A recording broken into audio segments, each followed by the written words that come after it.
What's going on, everybody? Welcome back to another episode of the Engage 8 podcast. I'm your host, Zach, with my two co-hosts, Josh and Mike. Today is February 29th. It is Leap Day. We won't see this day for another 4 years, so get excited while you can. In today's episode, we're going to be starting our off-season NFL recaps. We're going to be starting with the AFC and NFC East divisions. But first, Josh, we kind of got some exciting news combined with a new segment. Do you want to get us started with that? Yeah, we got some exciting news to announce. We're partnering with Hashmark. We're going to be doing a lot of different segments for them, as well as uploading on their channel as well. So I'll link their TikTok and their YouTube and their Twitter in the description.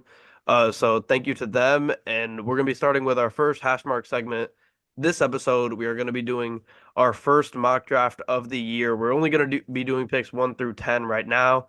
We're going to be doing, this is 1.0. We'll be doing 1.2s, 2.0s for the rest of the off season here. We got until the draft in a couple months. We'll do some where we alternate back and forth on picks. We'll do some where we do the full 32.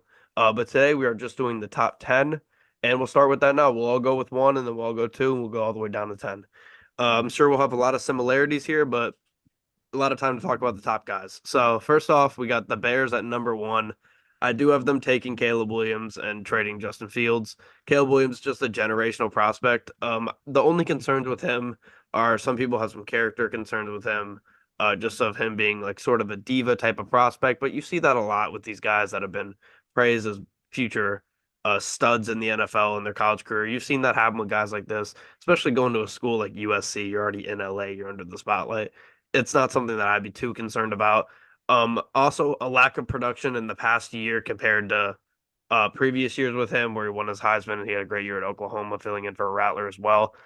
He still had a good year, all things considered, but with those Pac-12 defenses, rest in peace, Pac-12. But those Pac-12 defenses are not always the best. So I know some people have some doubts there, but at the end of the day, he's a playmaker. He has great arm traits. That's exactly what you need from a guy in this league. Just to be able to go make a play out of nothing, scramble out of the pocket, and make a good throw deep to your receivers.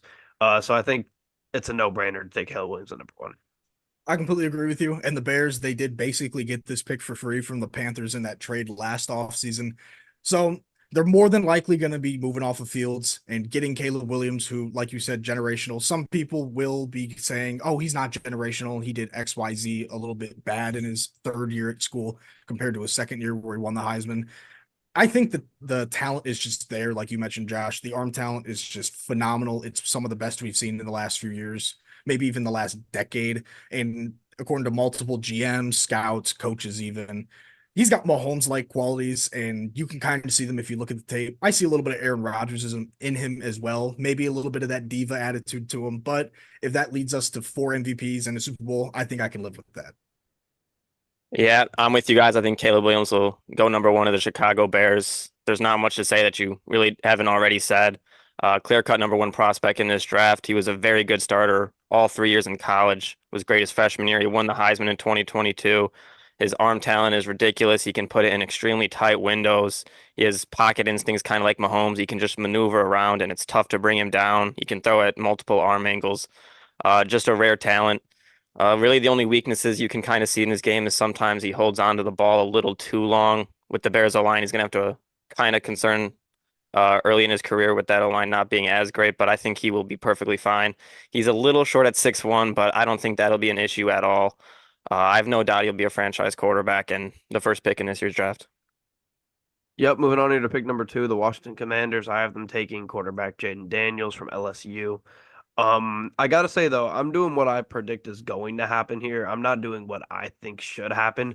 Personally, I would take Drake May over him, but that's just because I have concerns about him as a whole. I watched almost every game of him in college this year and a lot last year. He was great last year as well. Just didn't get as much hype because he wasn't going to the draft, but he was great last year as well. But the way he runs, like he'll just completely ignore if there's anybody open and just take off on non-design run plays and just run directly into a linebacker, not slide, just get absolutely rocked. And at his frame, he's a tall guy, but he's a very skinny for his position. He can't do that in the NFL. If he does that in the NFL, he's going to be hurt early and often, which is just going to completely stunt his development for a guy that needs to be on the field to develop into the quarterback that everybody wants him to be. He's a freak athlete, but he's not Derrick Henry. He doesn't need to be trying to lower his shoulder on these linebackers, and you can't do that in the NFL. Everybody seems to love him. He is super skilled. I'll give him that. He's, like I said, he's a freak athlete. I think if he can stay healthy, learn to slide, and stay on the field, I think he's going to be very, very good. But for the reasons I just said, I am a little nervous about him, and I would take Drake May. But I think with all the hype and all the upside, if he does stay healthy, I understand why the Commanders would take him here, and I do think they will take him at number two. I actually think the Commanders are going to go Drake May with number two. I personally have him as my second best quarterback in the class, and if it weren't for Caleb Williams, he would be clear cut, far and away a QB1. Williams may be a great prospect, but he's a very good one. If you do watch the tape, he looks great when he's in rhythm, and he can be a great field general from inside the pocket, some decent pocket presence as well. It isn't a guarantee, but I am very curious to see what they do with number two if they decide not to go with Drake May because they have Sam Howell. But I think in my opinion, I would easily move off of Sam Howell, kind of leave that in the dust, and then go Drake May here too. I have the Commanders taking Jayden Daniels at number two with you, Josh. I think it'd be the second QB off the board. I'm with you guys, though. I think Drake May is a better QB prospect. I have him as my QB2 as well. Jayden Daniels is just an extreme athlete, real good dual threat quarterback, very good runner, very fast. He did win the Heisman Trophy this season. He can hit receivers on the run, has pretty good accuracy. He's improved greatly over these last two seasons, like Josh said, has a good touch. But like Josh said, he has to work on avoiding the tackles. We've seen multiple times this season him just go run with the football and he gets absolutely hit, loses the ball, and it goes the other way. I think the Commanders are going to go with a quarterback. I could see them trading back with the Patriots. I think the Patriots really want Jayden Daniels as well. But with the Sam Howell hype dying off late in the season, his struggles late, I think the Commanders go quarterback regardless. Yep. With that being said, my number three pick for the Patriots here is Drake May, a quarterback out of UNC. He's a Patriots kind of pick, maybe more of a Belichick era kind of pick, but I think they'll rock with the same culture. Safer option than Daniels overall, for all the reasons I just said about Daniels and this how scared I am of him getting injured.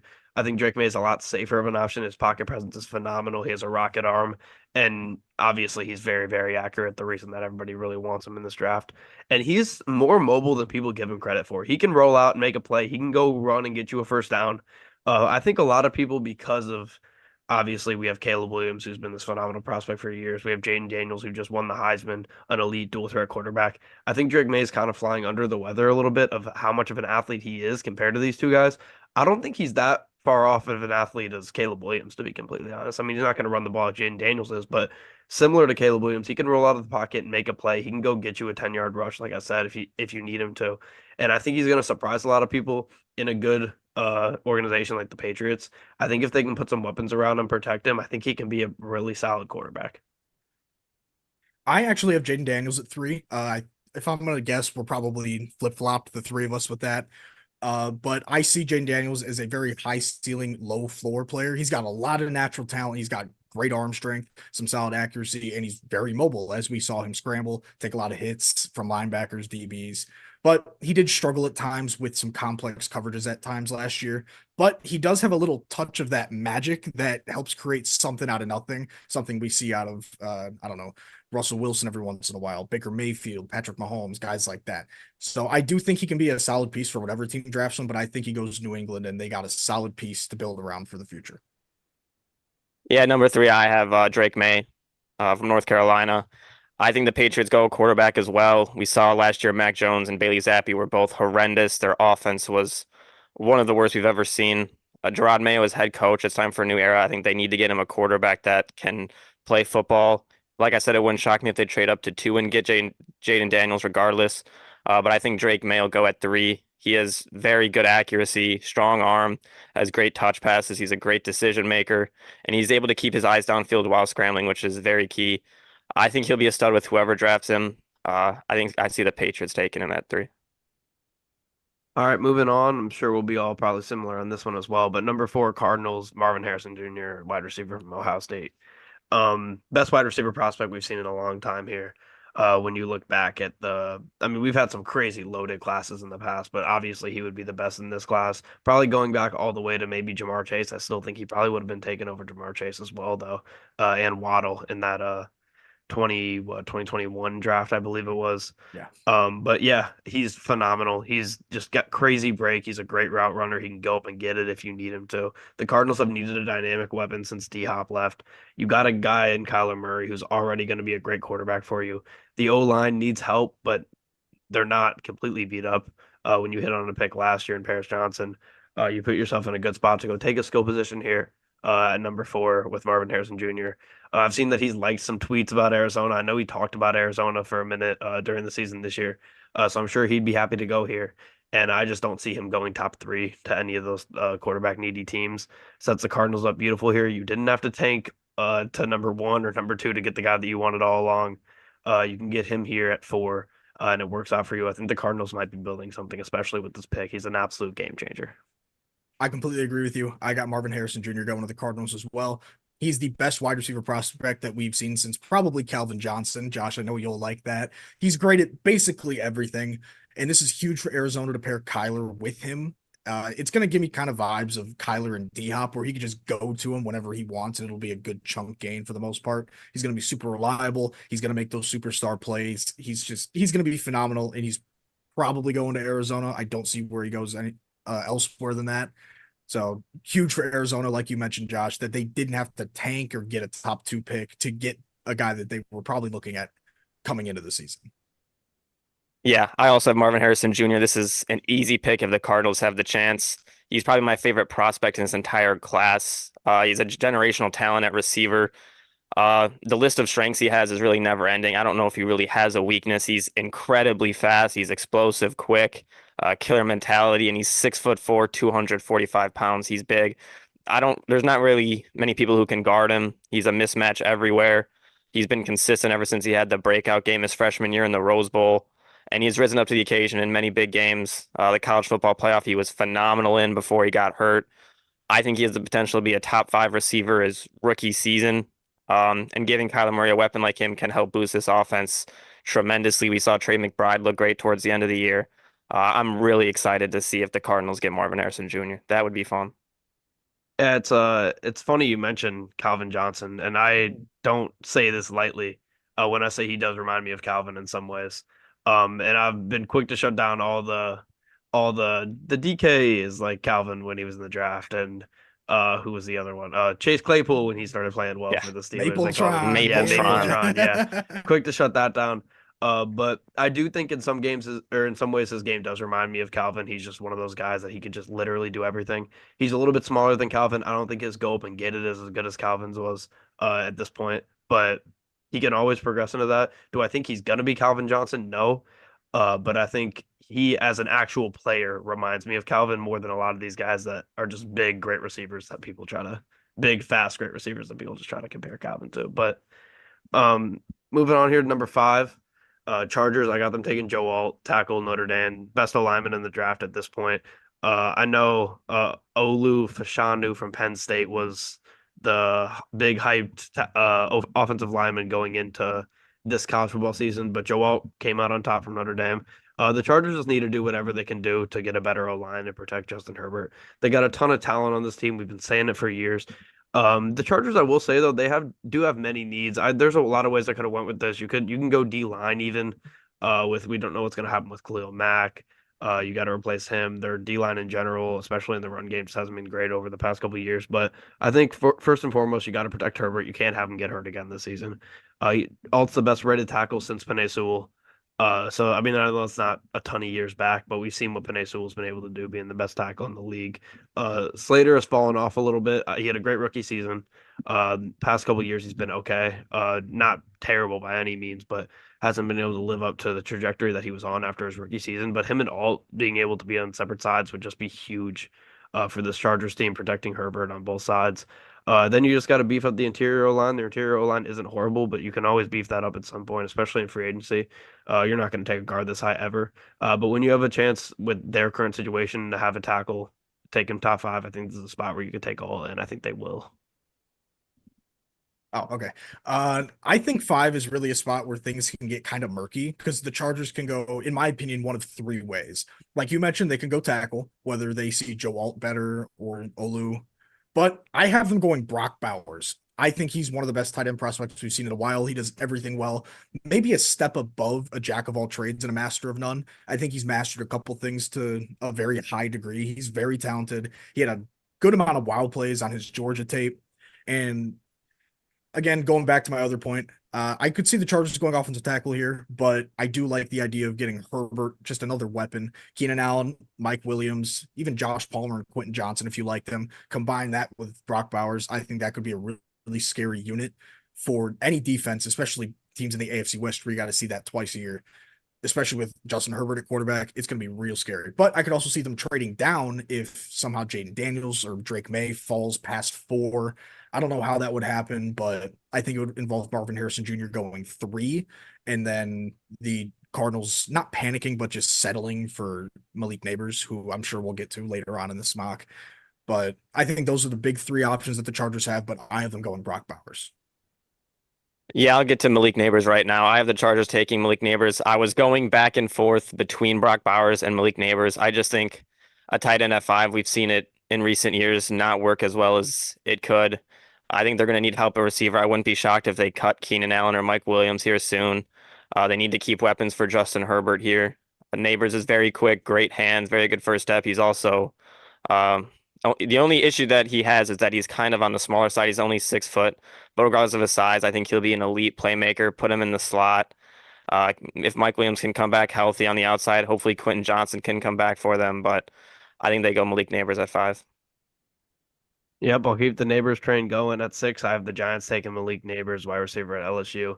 The Giants just need weapons right now. Their only weapon that they had all season really was Saquon Barkley, who we'll get to the Giants and everything we got to say about them here in a little bit when we get into our East season recap. But out of the 2 receivers here after Marv, you got him, you got Rome Odunze. I think he's the twitchier and the faster of the 2 remaining receivers.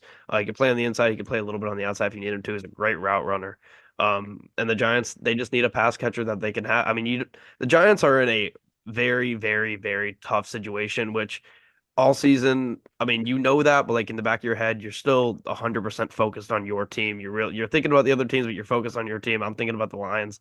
And then I sit down today to go do my notes on the Giants, and I'm like, they're in a really, really, really bad spot right now. And I think at this point, you just need a playmaker. You need Daniel Jones to at least look okay this season. I know your O-line is bad. You can go and take another O-lineman, but that hasn't been working out for you at all. So I think you just take Neighbors. It's a safe pick. He's going to be a weapon for them if Daniel Jones can get the ball off to him, especially in those short routes, because he's not going to have a lot of time in that pocket. I think Neighbors is a good guy for that, and I have the Giants taking him at 6. I got the same thing as you. I think Neighbors is a yards after catch monster. He's got insane speed. Bold prediction, I think he's going to clock in somewhere in the 4.4s in the 40, but the bold prediction is that I think he can get into the 4.3s, like 4.37, 4.38. I think we might see that from him on tape. He looks like he's got just a gear faster than everybody else, and facing those SEC defenses, that's not an easy thing to do. And in this mock, the Giants get a much needed weapon for their offense, especially since Saquon is a guarantee to stay. I don't believe they're looking to tag him, but I don't think he's 100% gone yet either. So I got Malik Neighbors at 6. At 6, I got Rome Odunze. The Giants desperately need help on the outside. I think they're going to have to stick with Daniel Jones given the contract situation. And like you guys said, they need weapons to help them. Wan'Dale Robinson was okay last year coming off a torn ACL. I think he'll take a step forward. And like you guys said, pairing a receiver is very important for him. Odunze's got good size, well-developed route running. He's 6'3", 201 pounds, so he's got decent size. He's very good after the catch. He can win contested balls.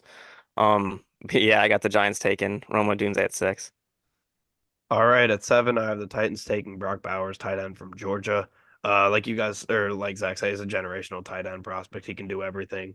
He's great at finding the spots. He's great at running after catch. He's a hard guy to tackle. He's essentially can play receiver for you out there if you have no other options. I mean, we've seen with the Chiefs in the past couple of years, they haven't had a phenomenal wide receiver option, and you just use Kelsey as a receiver. I think the Titans can use that for Bowers here. The Titans need another team that needs many, many things. So I think for them, you just go best player available, and I think Bowers is at this point. He's going to be a day one difference maker for them, and he has a chance to do what guys like Sam Laporta did this year and go challenge for that record. Tennessee, this is where I have the first O lineman in my mock draft going off the board. I have them taking Joe Alt. They've had last year at least they had a lot of major offensive line issues. I think Alt gives them a cornerstone piece for a very long time. Like you mentioned earlier, he's probably the best O line prospect in the draft, but it could be based on preference. They could go wide receiver here, at least for me. Rome Odunze is still available. But I see O line as a more pressing need as they do still have that first round pick they used back in, I think, 2021 or 22, back on Traylon Burks. And they've invested in the wide receiver room a little bit with Burks and D Hop. I think he's on the back end of a 2-year deal. So they've got resources in there. I think their O line needs a little bit of a boost, and I think Joe Alt provides that. I'm with you. I have the Tennessee Titans taking Joe Alt out of Notre Dame. They had terrible play at left tackle last season. Was not good at all. Their first rounder, Peter Skoronski, switched to left guard. He took 0 snaps at tackle. He will be their guard of the future. I think they get a left tackle here to help protect Will Levis's blind side. He's very large at 6'8", 315 pounds, yet he is also very quick. I think this is going to be a good pick for them, help secure that backside for Levis. All right, moving on to number 8 here, the Falcons. I have them taking Dallas Turner, edge from Alabama, first defensive player off the board. In this thought process, I'm thinking that Atlanta does trade for Fields. It seems like that's the most likely option as we sit here on Leap Day 2024. Um, Turner might be the best. Turner might be the best defensive player in this draft. Overall, he's a stud. I mean, anytime you can get an Alabama top defender, it's gonna most likely put you in a good spot overall. I think the Falcons. Is edge their number one need? I would say no, but a defensive mind in Morris, like I said, I'm picking what I think they're going to do. A defensive mind in Morris, I think, is going to want an elite young edge to build his team off of. And I think he's going to have a lot of say in that situation. I think you take Dallas Turner there. Maybe he doesn't make an immediate impact for you, but they already have a really good team. They have a good defense. I think if they can get a quarterback, whether it's Fields or Russell Wilson or whoever they get, I think they're going to be in a good spot overall. And then maybe you'll see around, week 16, Dallas Turner's had a quiet season. Now he's 5th in rookie of the year voting. And it's like, now this guy's going to get a chance to really go at it and play great for you. So I think when you get a chance to take the best defensive player in the draft, probably at number 8, I think that's a decision you have to make for them. And I think they do make that decision and get away from drafting a offensive playmaker every season. I actually included that in my little rationale for taking Dallas Turner at 8 for Atlanta as well. I think he's got great physical tools. He's got like absolutely abnormal arm length and just strength in general. He can go from speed to power really well. And with those long arms, it's huge to just get first contact on an O lineman. It really helps you just either get past him, just gives you all the leverage in the situation, which is what all the good edge rushers will tell you that they want in those one-on-ones. I don't see Atlanta going a skill position because they really already have 3 major pieces in those spots with Pitts, London, Bijan. And like you mentioned, Josh, I also expect them to trade for Fields, whether it's a second rounder or a future first or whatever. I don't know. But I didn't see them having a need to take a McCarthy or a Nix in this spot. So I got Dallas Turner at 8. I also have them picking Dallas Turner at 8. I'll agree with you guys. I think they're the team that ends up getting Justin Fields. We've seen them in recent years, like you said, Zach, load up on offensive talent. And I think Dallas Turner at this point is the best available player. I'm looking at his combine stats. I'm assuming we'll go over everything that happens at the combine on the next episode. But 83-inch wingspan, 89th percentile. His 40-yard dash was 4.47, 98th percentile. Vertical jump, 97th percentile. Broad jump, 10 feet 7 inches, 93rd percentile. He's a freak athlete. And I agree with what you said, Josh. He might have a slow start to the season, but towards the end of the season, he's going to start turning it up. Yep, moving on here to number 9, I have the Bears taking Rome Odunze, wide receiver from Washington, 3 receivers in the top 10. Chicago gets a good wide receiver to pair with Williams and Moore in this situation. I think Rome can just be a giant outside threat that really complements DJ Moore really, really well. You can move more to a lot of more inside sets then, have him running a lot of drags and in routes while you have Rome out there. If you want to go chuck one up to him, he beats his guy. He's a guy that can definitely go up and get it for you. And I think just having a guy like him and a guy like DJ Moore on the same team will just be a huge benefit to a guy like Caleb Williams who's developing in his freshman season. If you can get no line to block him, give him some time with I want to say young, but TJ Moore's not young anymore. He's only 26. I know, but I feel like he's what, 5th year, 6th year in the league now. I think he's going into year 6. Yeah, that's where you got to stop saying young. I mean, Amon-Ra's about to be in year 4, and I struggled to even call him young still. But it's an offensive league at the end of the day.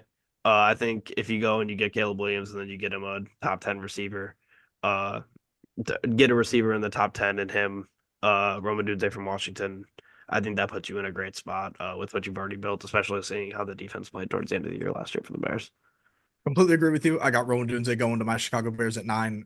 Like you mentioned, I think the trio of Williams, Moore, and Odunze could be really scary, especially given how young they are. Given the average is brought down a little bit, considering the 2 rookies compared to DJ Moore. But like you said, you can line up DJ in the slot. He can run a lot of interior routes, just create a lot of separation against linebackers or those smaller slot cornerbacks. And if that doesn't work, Rome Odunze, he can beat his man at an above average level, but he's got great hands at the catch point.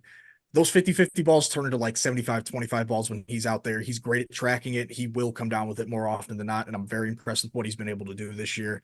And he gives the Bears a clear wide receiver too, which they didn't really have too many answers for that spot last year. They basically had DJ Moore and then a little bit of Cole Kmet and then just whatever, because Darnell Mooney was in and out of the lineup and just inconsistent. And then running backs, I guess, were getting a lot of checkdowns. So I got Rome Odunze solidifying that wide receiver 2 spot in Chicago at 9.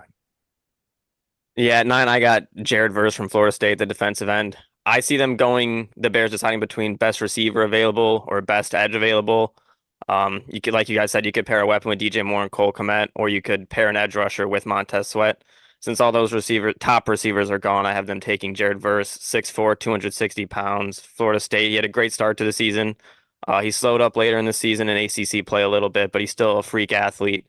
Very quick, very powerful bull rusher.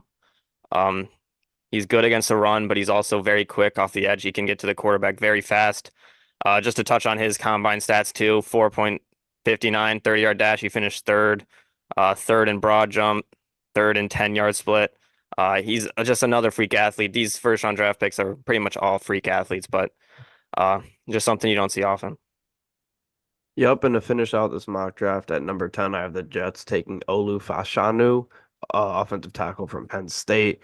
This is a common occurrence I feel like we see of a O lineman being ranked super high before the draft, or I mean before the season starts, and it's like, oh, he's for sure going to be the best tackle. He's going to be the first tackle taken off the board, and all those way too early mock drafts, and then they start to fall because you have quarterbacks like Jaden Daniels, for example, who no one expected him to be top 10, but then you realize, oh wait, we have so many teams that need quarterbacks that it doesn't matter value months before the NFL season even starts. So that's a problem with the mock drafts early in the season, but that's neither here nor there. And then you got a bunch of just skill position guys. You got guys like Rome Odunze, who nobody expected to be up there. Brock Bowers, who people did, but did people think he was going to be top 5, top 6? That's questionable. Malik Neighbors, nobody really thought he was going to be top 10 to start the season. So you get him, all of a sudden he's falling. We're super far in the draft. And does he deserve to fall that far? Maybe not based on what he's done, but maybe based on what other people have done. He's easily a top 3 O lineman in the draft. And the Jets, as we know, need O linemen. They have to protect Rodgers and not let what happened this season happen to him again. The Jets we'll talk about them in a little bit here too, but Jets have a chance to be really, really, really, really, really good next year. And adding a great offensive tackle in Fashanu from Penn State is huge for them. I think they take him here at 10. I also think Olu goes to the Jets at 10. I mentioned it a little bit before. I think him and Joe Alt are 1A and 1B. I think it's based on preference. Depends on if you want a big, strong guy. I know I've said it a million times. It feels very repetitive. 1A, 1B merchant over here, man. That's neither here nor there. But I do think O-line was the Jets' second biggest issue from last year, outside of the fact that Rodgers got hurt 4 snaps into the season. Their O-line just had a lack of depth and then just lack of talent in general. Elijah Vera Tucker and Mekhi Becton were both in and out of the lineup and just not what we thought they would be for being first round picks. And like Joe Alt, it gives the Jets a cornerstone piece for their O-line for years to come. Yeah, I'm with you guys. I got Olu Fashanu at 10. They just desperately need help at the offensive line. It feels like this is their 15th time trying to draft an offensive lineman in the first round, but I think they try again. They need to. They need someone to block Aaron Rodgers' blindside next season. He is very large at 6'6", 320 pounds. He's a good athlete. He's quick. He can be a little stiff and get beat easily, but we'll see how it goes. The Jets just need help on the offensive line, however they can get it. Yep, and that does it for our first little top 10 mock draft here. Once again, thank you to Hashmark for presenting this segment. And they'll be presenting segments from here on out. But we can move on here now to our previews, or our recaps for these individual teams on their past seasons. We can start here with the Patriots. AFC East 2023, they were 8-9. This year they finished 4-13. The quarterback situation has just gotten progressively less sure year by year for them. Now they're in a spot where they're going to be drafting a quarterback most likely, but we're 2 months out. A lot of draft stuff changes in 2 months. So we don't know, but you go back and forth from Mac Jones and Bailey Zappi all season. Neither one was good at all for them. They couldn't get anything figured out. Their surrounding cast wasn't great, but they also are not great. So that's a big problem for them. They lose Bill Belichick, of course, at the end of this season. I think a new era and just a fresh start from them, getting a QB that they can rely on, and then you build everything around them, which I mean, as we know, is not the best strategy for winning. But who are we to doubt the Patriots at what takes them to be a winning franchise? They were never supposed to be a good team this year. This was never supposed to be a good year for them. So I don't want to harp on that too much because there's other teams like the team we're going to talk about next that this was supposed to be a good year and it wasn't, and some other teams later. But yeah, overall, the Pats is what you expected. Maybe you hope to be a little bit worse and get top two pick. But at the end of the day, you're still going to get a solid quarterback regardless. And if they can get Drake May, I think they'll be in a good spot. Yeah, I mean, my first thoughts on just looking at this team from top to bottom. Wow, this team and just season in general for them, it was bad. They had a QB carousel with Mac Jones and Bailey Zappi. The lack of weapons around those two really ruined any chance of the offense taking off. Judon and Gonzalez getting injured relatively early in the season just took the wind out of the defense's sail just as well. So basically, you got to hope that this third overall pick really is just either a grand slam or at the very least a bases clearing double to jumpstart this rebuild and the post Belichick era for New England. Yeah, this was the worst New England Patriots season of our lifetimes, which is great to finally say. Only 4 wins. They 100% know they have to go in a new direction at quarterback. Mac Jones and Bailey Zappi were basically unwatchable.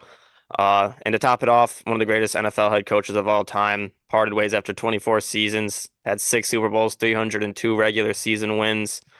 Not many positives this season from the Patriots. One of the only ones really was Christian Gonzalez, their rookie first round pick, but unfortunately he did get hurt early in the season. But while he was playing, he looked great, had some tough matchups against Tyreek Hill, CeeDee Lamb, but he was able to hold his own. Matthew Judon getting hurt after he was playing well killed him as well. They have to upgrade at receivers. I expect them to draft a quarterback. You don't want to do what the Bears kind of did with Justin Fields, draft a quarterback and put zero weapons around him and kind of set him up for failure. First year head coach Gerard Mayo has a really tough task ahead of him. This team doesn't have much.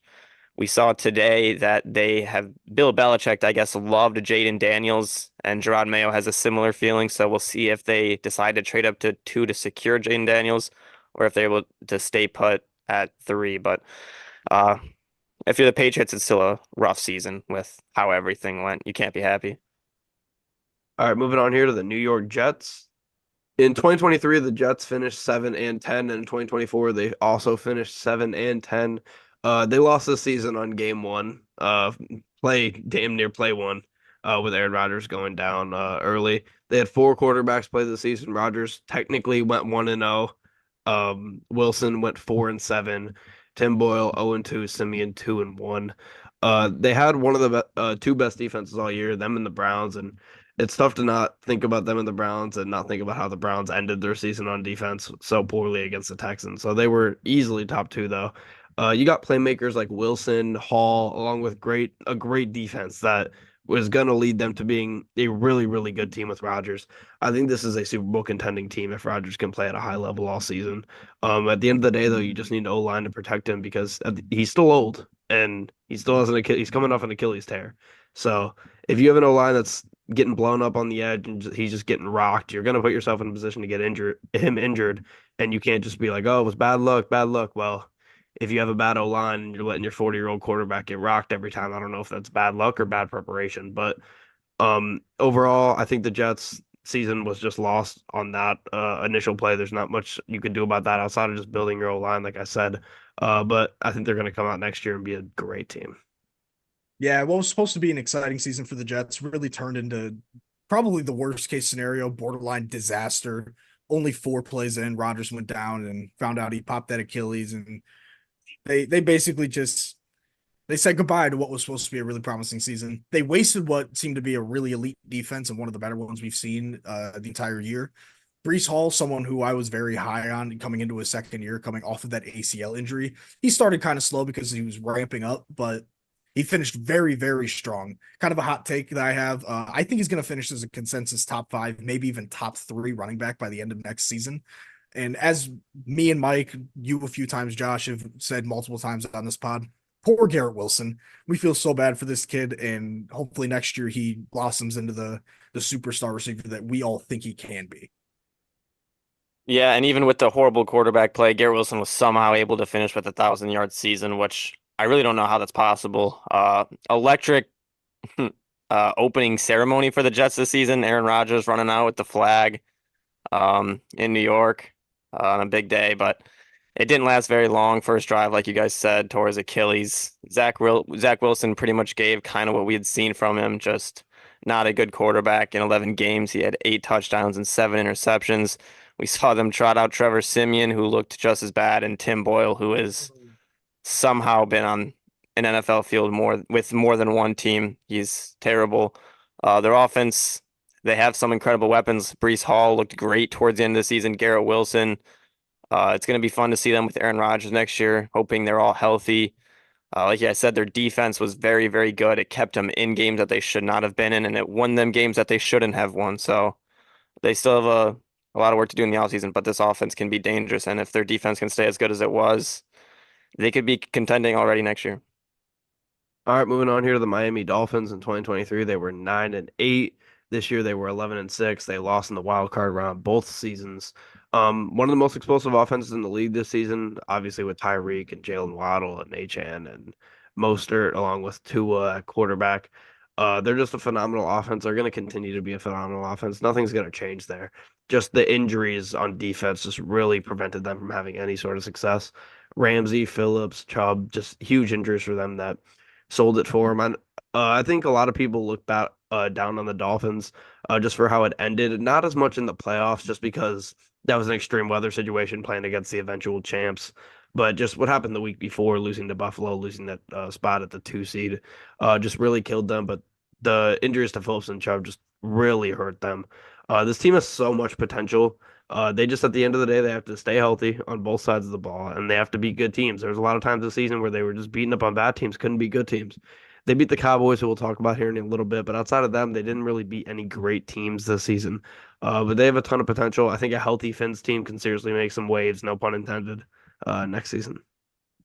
Yeah, Tyreek, he was great. Waddle was good. Tua was good. We had a surprising resurgence from Raheem Mostert, who I believe had 21 total touchdowns, which was tied for the league with CMC. And what felt like a semi-breakout season from Devon Achane. The defense took a big step up after getting Ramsey back, but they're still kind of a ways away from being a top-tier unit. But something I really like seeing this year was Bradley Chubb and Jalen Phillips. They seem like they could be a really great edge duo for a pretty solid amount of time, but it really sucked to see Phillips go down during the Black Friday game and then Bradley Chubb go down at the end of the season, pretty much in garbage time. But at least the in-season Hard Knocks was pretty cool. I like getting a little bit of insight on some of the players, and especially Mike McDaniel as a coach. He's kind of a funny guy. So I hope we see a little bit more insight from them as well. Yeah, they had a hot start to the season. They looked like they were going to walk away with the division. But just a really quick turn. The Bills got hot, were able to run the table. We'll talk about them next. They're going into the offseason with a pretty rough financial situation, 51.3 million over the cap. I don't know how the additional 30 million, if that was included or not, but they need to boost their O-line. Tua Tagovailoa is due for a contract here. The season had some great highs for them. Their offense was explosive. Devon Achane looked great in moments. Tyreek Hill was phenomenal when he was healthy, 1,799 yards and 13 touchdowns. He was the best receiver in football again. The next step for them is really just they have to get the playoff game at home. They continuously keep losing out on the division and having to go to one of the northern teams and play in a cold weather game. They need to get that game at home in the warm weather, uh, and that's what they have to do to get success. Yep, finishing off the division here with the Bills in 2023, they were 13-3, lost in the divisional round that year, and this year they were 11-6, and once again lost in the divisional round. They started off really rough this season, but then they hit that hot streak mid-season and just got completely rolling. Despite injuries to Trey White and then eventually Matt Milano, they were able to get it together on defense. Training for Rasul Douglas was a big part of that. But those injuries ended up catching up to them late in the season. Despite turning around this season, they do go and they lose to the Chiefs in the divisional round in a close game. They were right there. I hate to say, what if they had so and so? What if they had so and so? But if they had Trey White and Matt Milano, maybe they do win that game. Maybe they go on to win the AFC Championship. Maybe they go win the Super Bowl. Who knows? But we've been saying that about the Bills for a while now. What if they do this? What if they do that? They're always a couple plays away from being where they got to be. But if you're always a couple plays away, are you ever even close? Is the question. So we'll see for the Bills here. They 100% have the talent to get it done. Maybe if they don't start as early in the so bad early in the season, maybe they end up being a top seed and being in a better spot overall. But to get out of the what if game, I think if they just can stay healthy, maybe they go get another pass rusher to go help them on defense and make a huge difference there for them. Their back end, their safeties are always going to be great when they get Trey White back. They'll be good there. But I like the Bills overall as a team that can go maybe win the Super Bowl next year. But I know we always say that at this time of year. So it's hard. They'll probably go into the season next year as a top 4, top 5 favorite, as they always do. But at the end of the day, you got to take care of business, and we'll see what happens with them. Maybe they will be able to get over that hump next season. I think they definitely have the talent to, like you said, but for another year, they finished with a tough loss to Kansas City in the playoffs. They finished the season with a really strong run game after firing Ken Dorsey. It really felt like that kind of jump started their offensive, what's the word I'm looking for? Prowess. Sure, something like that. Josh Allen, he had an MVP caliber season. He was second in voting behind Lamar. James Cook, I believe he was within the top like 7, I think, in rushing yards. He played really well in the back half of the season, part of that strong running game I mentioned earlier. But like you mentioned, Josh, the defense, the injuries really just caught up with them. I do think Von Miller is likely gone as a cap casualty. It felt like he barely played because of that lingering injury he had. And I think prior to the salary cap increase announcement, they were like $40 million into the red. So I think that Von Miller probably cut less likely a trade because teams are going to realize, yeah, we're not going to give up capital for this guy when we can probably just get him in free agency for cheap. But they're going to have to work their way around a little bit of financial struggles. But one guy I am looking at in the offseason, Stephon Diggs. He's been probably frustrated for the last half season and maybe even more than that. His involvement was less and less as the season went on. He just wasn't performing at the level that we were used to him. So is he on his way out? Is he going to come on a revenge tour? Will he be back? Like George Kittle said he'd be back in the Super Bowl. I don't know, but I do think the Josh Allen and Stephon Diggs duo is a little too good to break up, especially now, as Josh Allen is arguably just now entering his prime or a year or two into it. So I think you got to ride it out and just let those two figure it out because they are extremely talented individuals, and I think they can go a very far way if those two are on point. Yeah, the Bills had a really bad start to the season. Looked like a disaster season for them. Started out slow, and they were somehow able to come back and win the division, get a home playoff game. Joe Brady, he liked to run the ball a lot. James Cook had a career year, 1,122 rushing yards. He only had 2 rushing touchdowns, but 4 receiving touchdowns, 445 receiving yards. Uh, at the time, it didn't seem like Ken Dorsey was really going to solve many issues. The Josh Allen turnovers were really bad at the time, but it worked out for him in the end. They were able to run the table, make the playoffs, and just unfortunately lose to Kansas City in the playoffs. Josh Allen was good. 4,000 yards, 29 touchdowns, 15 rushing touchdowns. He's just almost impossible to guard in the red zone if he's not throwing interceptions. But the turnovers were an issue at the start of the season. He got them kind of down. The defense was extremely dominant during the regular season, especially at home. Teams really just couldn't score on them. But injuries kept adding up. Trey White, Matt Milano, Terrell Bernard. And at the end, it really just kind of all came to together, and Kansas City was able to expose them in that playoff game. So with Super Bowl aspirations with a team as good as Buffalo, it is a disappointing season. They had the Lombardi Trophy between the uprights at their practice facility, and it's unfortunate that Tyler Bass was unable to kick the ball in between the uprights and basically end their season.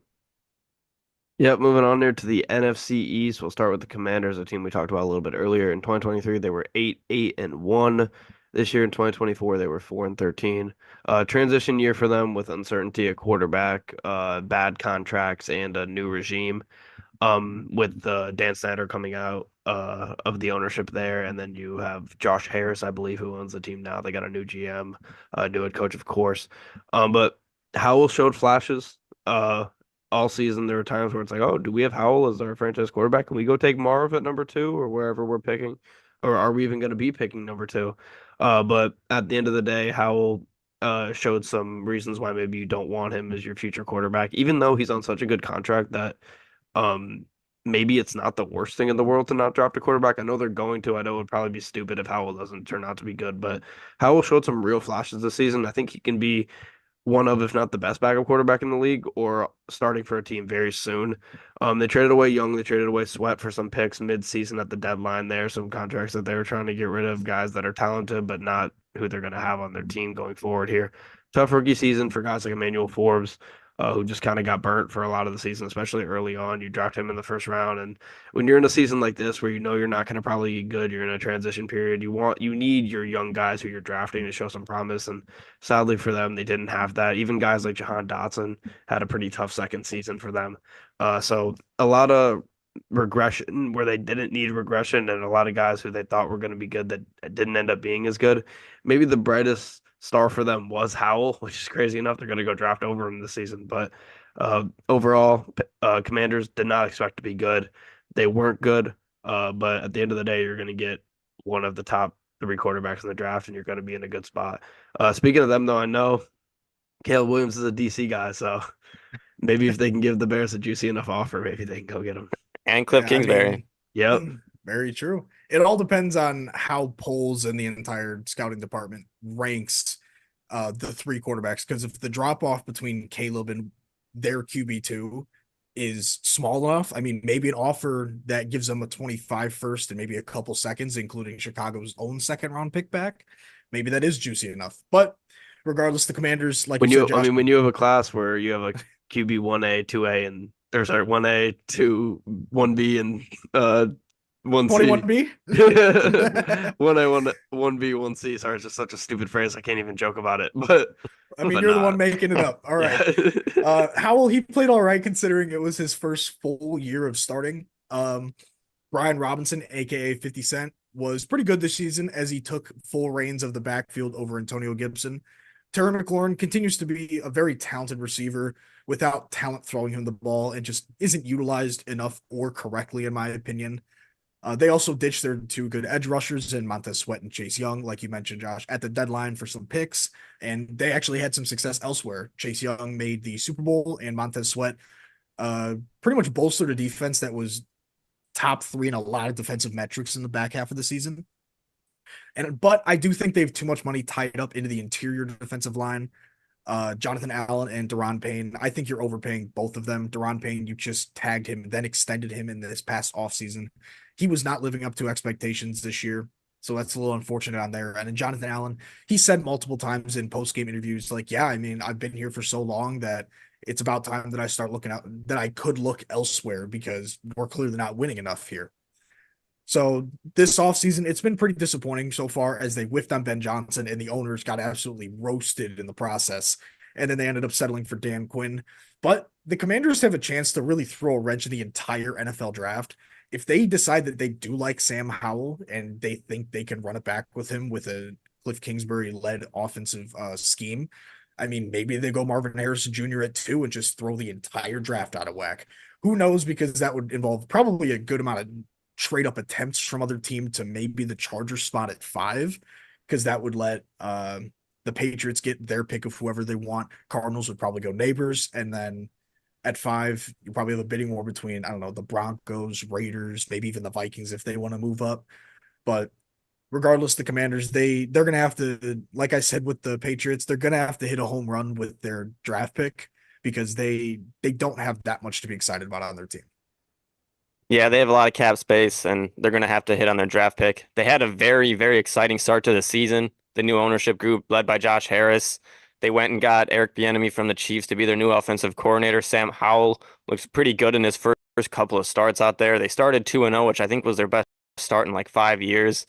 But then reality really checked in and humbled everybody by the deadline. Like you guys said, they traded both Trace Young and Montez Sweat, and the poor play continued. I think they lost like their last 8 games, finished 4-13. Sam Howell just did not look good towards the end of the season. Was benched a couple weeks in a row for Jacoby Brissett, who would step in and actually look pretty good. They're gonna have to look for a new QB in the offseason. Like Josh said, I was really disappointed in Jahan Dotson. I was hoping he would have a breakout season. That did not happen. He somehow regressed from his rookie season, which wasn't great.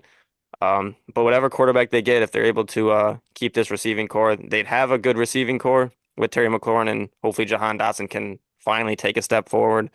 But the offensive line also needs a lot of work, as it was the worst offensive line in the entire NFL. Yep, moving on here to a team I touched on a little bit earlier, the Giants. They were 9-7-1 in 2023, losing in the divisional round. They were 6-11 in 2024. They in the offseason, they tagged Saquon, signed Daniel Jones to a big deal. Definitely should have done the opposite in that scenario. Obviously Jones then goes and gets hurt, which was a giant problem for them, of course. But they weren't playing great when he was in either. They're kind of just in a tough spot overall.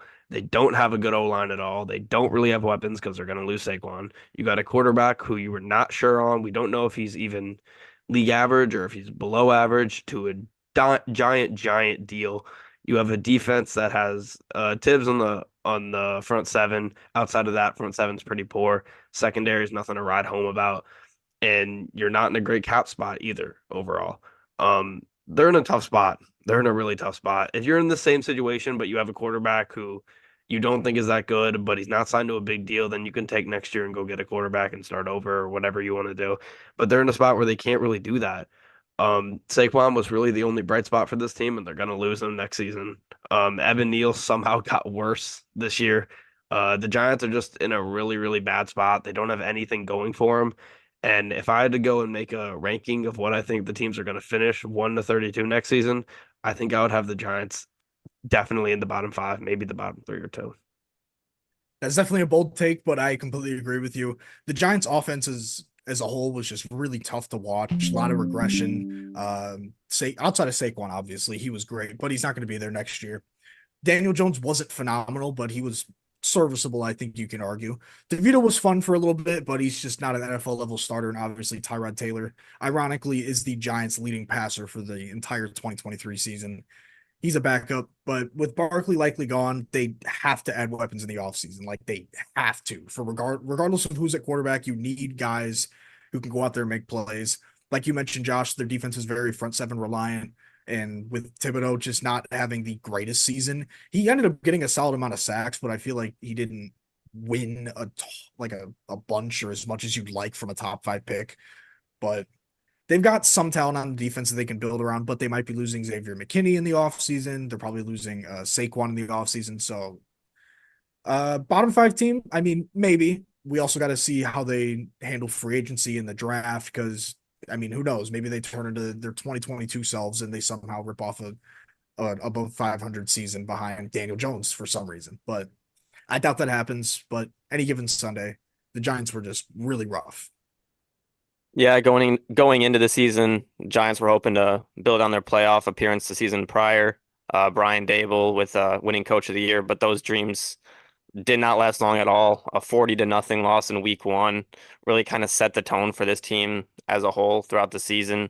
Daniel Jones tearing his ACL. You started 2-8, finished 6-11, so not bad enough to get a top pick, but not what you wanted at all. They relied heavily on their franchise tag running back Saquon Barkley. Made him do most of the work for them, and now he will hopefully finally get paid a long-term contract like he deserves somewhere else. He put his body on the line for him, and they decided to pay Daniel Jones instead. The only really positive the Giants had this season was the really fun 3-week stretch of Tommy DeVito. I think they won 3 games in a row. New York was able to rally around the hometown Italian kid. That was fun to watch, but disappointing season. You didn't see much promise out of your $160 million quarterback, and things are not looking brighter. All right, moving on here to the Philadelphia Eagles. In 2023, they were 14-3 and made it to the Super Bowl, lost to the Chiefs, of course. And then this year they were 11-6, lost in the wild card round. Just a really bad fall off for the Eagles after starting 10-1 this season to go 1-5 for the rest of the season, and then get destroyed by an inferior team in the Buccaneers in the first round in Tampa. The Eagles defense, especially the secondary, just had a fall off this year that was just there's no other way to describe it but terrible. Their front seven was still okay because they just have so much talent there. They have a lot of young guys, a lot of guys that were paid. You got guys though